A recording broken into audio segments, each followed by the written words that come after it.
Welcome to Oak City Voices. I'm Will Huntsberry, and today we're talking to Superintendent Tata. Thanks for talking to us. Great to be here, Will. So today is your one-year anniversary on the job, and when you came in here last year, this school system was a pretty different place. There had been a split vote to hire you. There was just oodles of trouble about the student assignment plan. What was your mindset coming in?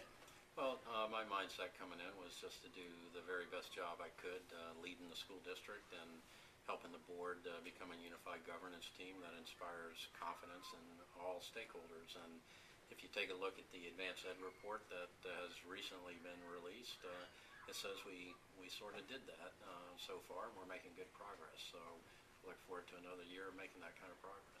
Well, like you mentioned, the advanced ed report really backs up the fact that you've come in here and this administration has calmed the waters in a lot of ways, and it's got the high schools back on track to be accredited. What was your strategy in doing that? Yeah, and the high schools have always been accredited.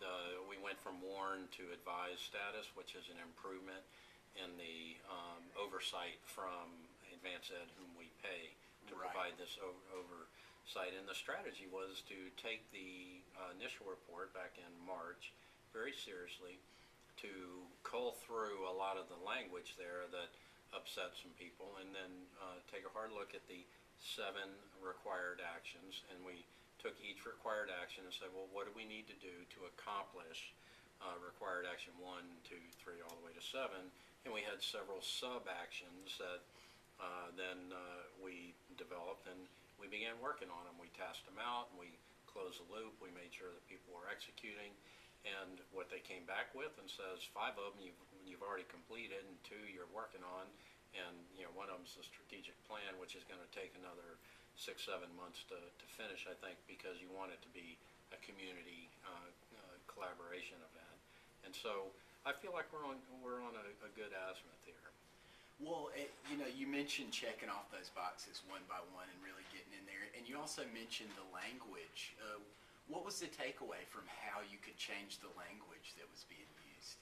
Well, I think the language and the hyperbole and the passion that was being discussed over a year ago, we try to funnel that into productive areas where we can actually take all that great energy that the parents and community advocates have and focus that on student achievement and on having a good assignment plan, and make sure that we are moving in the direction that Wake County parents and students want us to go. Well, looking back over the past year, what's your proudest moment so far? My proudest moment is anytime I'm in a school and I'm talking with teachers or students or principals, and I just see what a fantastic job they're doing. And so there's been hundreds of those moments, and I give all the credit to the principals and teachers for doing such a fantastic job. And what do you think, if getting down and meeting these people on a personal level has been the best thing, what do you think has been the most challenging part? I think the challenging part is every day trying to make sure that central office and myself, we are doing justice to the schools that are working so hard to provide the education every day. Are we squeezing every last ounce of our energy and getting the resources into the schools? And so that's a daily challenge because it is a resource-constrained environment. Well, the new school board has been very impassioned on looking at this new choice assignment plan, and there's been some pretty lively debate at times. But how do you think, what's it like working with the board specifically? This is a good board, and the last board was a good board, and all 9 board members come to the table representing their district, and so I enjoy working with the board, and we have passionate discussions because we all care very deeply about the system, and as long as they're respectful, we're in a good place, because those are the kinds of discussions that school boards and superintendents and the public are supposed to have. Well, is there any disconnect then in what we see on TV a lot, and that really impassioned, lively discussion on the school board versus, what you see as superintendent going into schools and talking to people face to face. I mean, can you bridge the gap for those two worlds for me a little bit? Yeah, sure. I mean, part of my job is to shelter and buffer the 165 schools we have so that the principal and the staff can focus on teaching and learning. And so by doing that, we are able to contain our discussions, or at least the goal is to try to contain these discussions at the board, superintendent's leadership team level, so they have no to minimal impact on schools. Right. Well, a long, distinguished military background in your career, Superintendent Tata, and I know that you were with DC schools before you were here, but talk to me a little bit about what that transition's been like.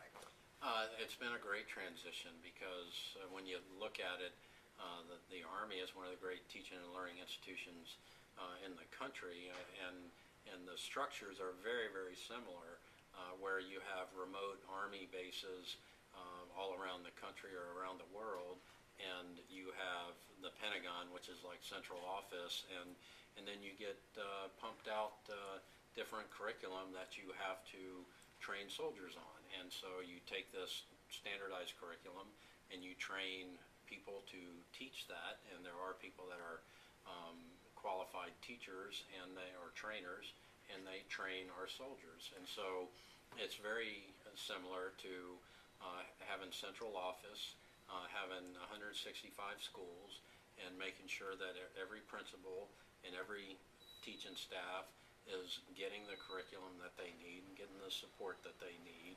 And it's quite frankly all about leadership and understanding in a very tactile way, and which is why I've been in 165 schools now, is to understand what this library or media center needs, or understand what the teachers in Rollsville Elementary, where we are now, need.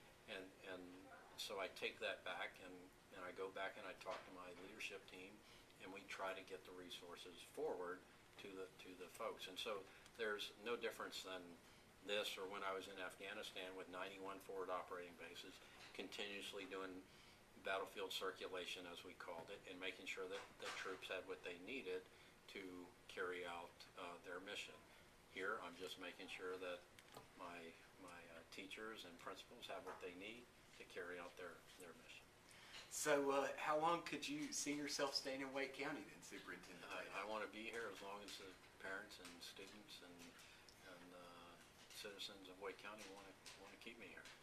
Well, you've been watching Oak City Voices, and thanks for talking to us today, All right. Superintendent. All right, thanks, Will.